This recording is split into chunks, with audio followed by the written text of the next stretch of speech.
দর্শক, বাংলাদেশের জন্য যুগান্তকারী সুখবর, তোলপাড় সৃষ্টিকারী সুখবর, ঐতিহাসিক এক মাহেন্দ্রক্ষণে বাংলাদেশ। হ্যাঁ, বিরাট সংস্কার অলরেডি ঘটে গেছে, যেটা 5 আগস্টের আগে আমরা কল্পনাও করতে পারিনি। অনেক কিছুই বাকি আছে। জুলাই সনদ নিয়ে জটিলতা, গণভোট হবে কিনা, অনেক হতাশা আছে।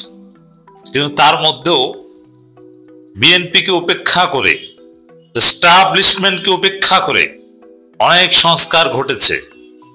এক নতুন বাংলাদেশ, ইউরোপ আমেরিকার মতো স্মার্ট, সভ্য, সিভিলাইজড অনেক নিয়ম নীতিতে আমরা প্রবেশ করেছি। দর্শক, কথা বলছি নির্বাচন কেন্দ্রিক কিছু সংস্কার নিয়ে, যেটা অলরেডি ডান, গেজেটেড। এখন কে কতটুকু আমল করছে, আইনের প্রয়োগ কতটুকু হচ্ছে, এটা পরের বিষয়। কিন্তু আইনটা হয়েছে, গেজেট হয়েছে, নির্বাচনী আচরণ বিধির গেজেট হয়েছে। বাংলাদেশে এত সুন্দর আচরণবিধি আসবে সে কল্পনা করতে পারেনি। দেখেন কি ঘটেছে, আপনাদেরকে একটু প্রথমে সংক্ষেপে ওভারভিউ দিই, তারপর আমরা ডিটেলস বিশ্লেষণ করব। নির্বাচনী প্রচার প্রচারণা পোস্টার চলবে না, একদম ইউরোপ আমেরিকা জার্মানি না। বাংলাদেশে পোস্টারের খেলা।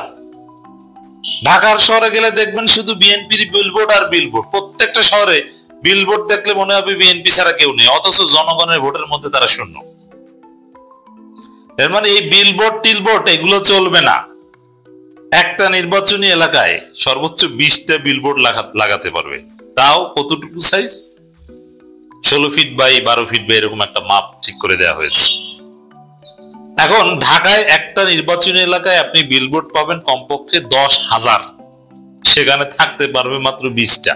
কত সুন্দর, নিট অ্যান্ড ক্লিন, পরিবেশ বান্ধব। পোস্টার লাগাবেন, চলবে না।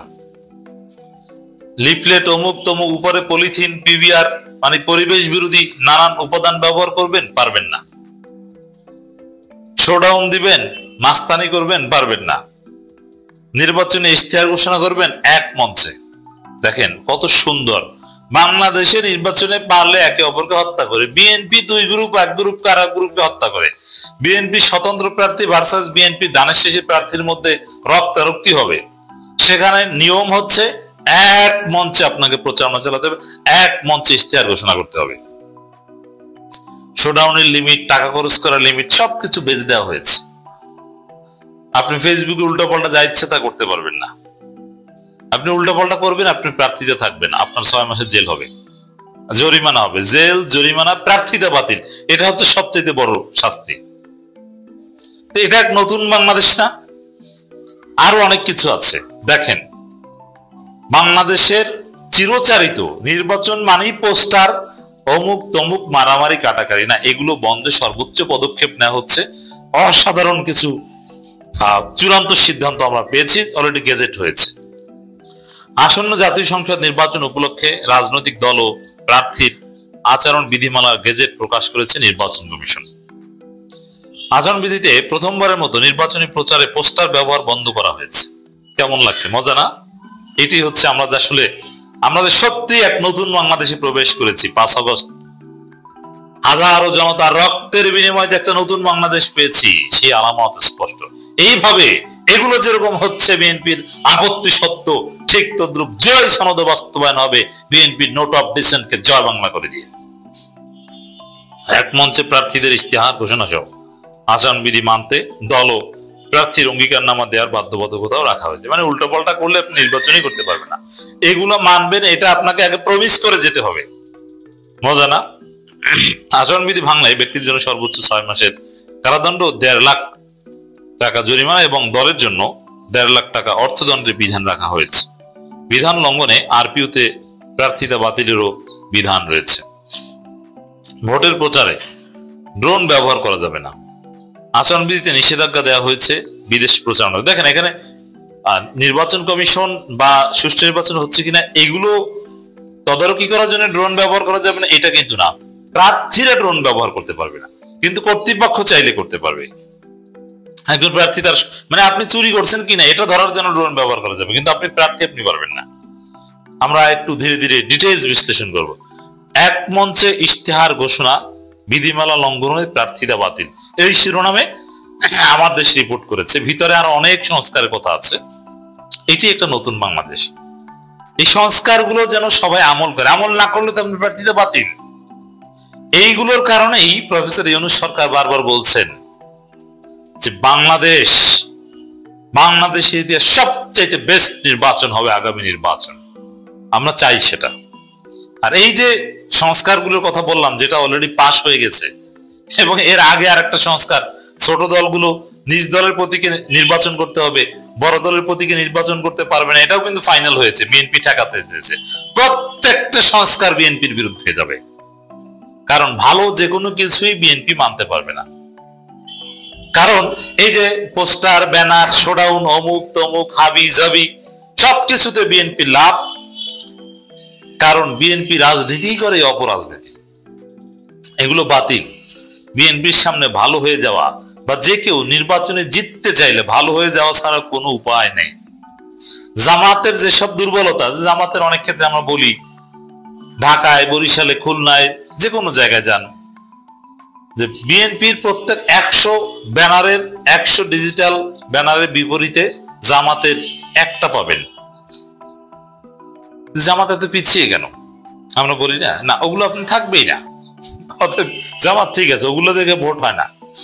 জনগণ এবার ওই যে নাসিরউদ্দিন পাটোয়ারি বলেছে না, ধানের শীষের ব্যাস করে শাপলা গলিতে ভোট দিয়ে আসবে। আমি বলি ধানের শীষের ব্যাস করে দাঁড়িপাল্লায় ভোট দিয়ে আসবে। একজন প্রার্থী তার সংসদীয় আসনে 20টির বেশি বিলবোর্ড ব্যবহার করতে পারবে না। অনেক চমৎকার। তো এই জায়গায় এই যে এআই, ফেসবুক, এগুলো উল্টোপাল্টা বলা যায় না। বিএনপির অস্ত্রই তো এইসব হাবিজাবি গুজব প্রচার করা। জিয়া গুজব ফোর্স, জিয়া বট ফোর্স বিএনপির আরেকটা নাম। এর বাইরে বিএনপির কোনো মেকানিজম নেই, কোনো ন্যারেটিভ নেই। এখন বলে যে ন্যারেটিভের রাজনীতি আমরা বিশ্বাস করি না, তাহলে বুঝবেন মজা কত প্রকার ও কি কি। ন্যারেটিভ নাই বলেই তো গুজব প্রচার করছেন, আর ন্যারেটিভ থাকলে তো ওইটা প্রচার করতেন, ওইটা এস্টাবলিশ করতেন। ইসি সচিবালয় সিনিয়র সচিব আক্তার হোসেন স্বাক্ষরিত রাজনৈতিক দল প্রার্থীর আচরণ বিধিমালা 2025 শিরোনামে এই গেজেট প্রকাশ হয়। মানে গেজেট প্রকাশ হয়েছে, এটা নিয়ে আর কোনো ধাপ নেই, ফাইনাল। সোশ্যাল মিডিয়া নির্বাচনী প্রচারে কড়াকড়ি আরোপ এবং অসৎ উদ্দেশ্যে এআই ব্যবহারে মানা, পোস্টার ও ড্রোন ব্যবহার নিষেধাজ্ঞা, নির্বাচনের সময় কি করা যাবে না তাও তুলে ধরা হয়েছে বিধিমালা। এখানে এই এআই ব্যবহার, সোশ্যাল মিডিয়া, এটা চাইলেও কেউ নিয়ন্ত্রণ করতে পারবে না, কারণ এটা বিদেশ থেকে যে কেউ করতে পারে। এ বিষয়ে আমি সিরিয়াস না। তবে প্রার্থী নিজে, প্রার্থীর লোকজন, দেখেন সাপোজ বিএনপি প্রার্থীদের জয় বাংলা করে দেওয়ার জন্য বেনামি বিদেশ থেকে অনেকে এটা করবে, আপনি কিচ্ছু করতে পারবেন না।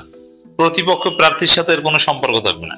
কিন্তু বিএনপি এত বোকা যে একদম বিএনপির প্রার্থীর নিজের লোক এই গুজবের সাথে জড়িত, তো ধরাটা তো খাবে সে। সব দিক থেকে বিএনপির জন্য অবস্থা খারাপ। সামাজিক যোগাযোগ মাধ্যমে প্রচারণা আচরণবিধিতে বলা হয়েছে, কোন প্রার্থী বা তার নির্বাচনী এজেন্ট বা প্রার্থীর পক্ষে অন্য ব্যক্তি সামাজিক যোগাযোগ মাধ্যম ব্যবহার করে প্রচারণা পরিচালনা করতে পারবে। তবে প্রার্থী বা তার নির্বাচনী এজেন্ট বা দল প্রার্থী সংশ্লিষ্ট সামাজিক যোগাযোগ মাধ্যমের নাম, অ্যাকাউন্ট, আইডি, ইমেল ইত্যাদি রিটার্নিং অফিসার কাছে জমা দিতে হবে। তবে বিএনপি যাদের নাম জমা দিবে এরাই গুজব প্রচার করবে। আর বিএনপির বিরুদ্ধে যারা যদি কেউ গুজব প্রচার করে, ওটা প্রতিপক্ষ প্রার্থীর সাথে কোনো সম্পর্কই থাকবে না। ওটা মানে বিএনপির উপর আসলে গজব ন্যাচারালি করবে, এটা কেউ নিয়ন্ত্রণ করতে পারবে না। প্রচার প্রচারণা সহ নির্বাচন সংশ্লিষ্ট কোনো বিষয়ে অসৎ উদ্দেশ্যে এআই ব্যবহার করা যাবে না, কিন্তু ভালো উদ্দেশ্যে করা যাবে। ঋণাত্মক বক্তব্য, ভুল তথ্য ও চেহারা বিকৃত করা, নির্বাচন সংক্রান্ত বানোয়ার তথ্য সহ ক্ষতিকর কন্টেন্ট বানানো, প্রচারণা করা যাবে। বিএনপি করেই তো এটা। যেমন বিএনপি দেখবেন যে জামাতের প্রার্থীর পোস্টার ছিঁড়ে ফেলে, ব্যানার ছিঁড়ে ফেলে, এটাই তাদের রাজনীতি। প্রতিপক্ষ নারী, সংখ্যালঘু, অন্য কোনো জনগোষ্ঠী লক্ষ্য করে ঘৃণাত্মক বক্তব্য, ব্যক্তিগত আক্রমণ, উস্কানিমূলক ভাষা ব্যবহার করা যাবে না। আর জামাতের নারী প্রার্থীদের উপর হামলা করে বিএনপি, মজা বুঝবেন, প্রার্থীতেই থাকবেন আপনার। নির্বাচনের স্বার্থ হাসিল করার জন্য ধর্মীয় বা জাতিগত অনুভূতি ব্যবহার করা যাবে না। আর বিএনপি তো ধর্ম ব্যবসা করে, যে মদিনার ইসলাম আর জামাতের মওদুদের ইসলাম, এটা আপনি করতে পারবেন না।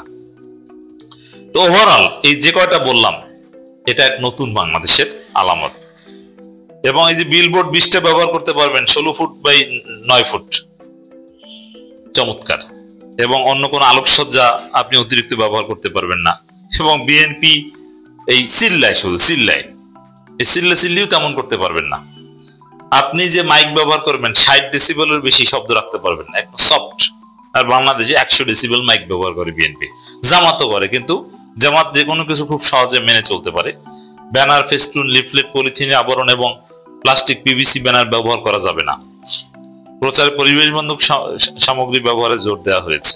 বিএনপি তো এগুলো মানতেই পারবে না, যে যার মতো করবে আর ধরা পড়বে। রাজনৈতিক দল কর্তৃক প্রদত্ত অঙ্গীকারনামায় এগুলো সব স্পষ্ট থাকতে হবে। আর সবচেয়ে বড় বিষয় হচ্ছে বিএনপি তো ওই কালো টাকার ইস্যু, কত টাকা কোন জায়গায় খরচ করছে, প্রার্থীর প্রতি কত টাকা খরচ করছে, এত টাকা কোথায় পেয়েছে। প্রার্থী হলফনামায় দেখাবে আমার মাসিক ইনকাম 2 লাখ টাকা, দেখা যাবে সে মাসে খরচ করে 20 লাখ টাকা, ধরা তো ওই জায়গায় পড়বে। আর মিডিয়া পিনাকি ইলিয়াসে আঙ্গুল চুষবে না, তারা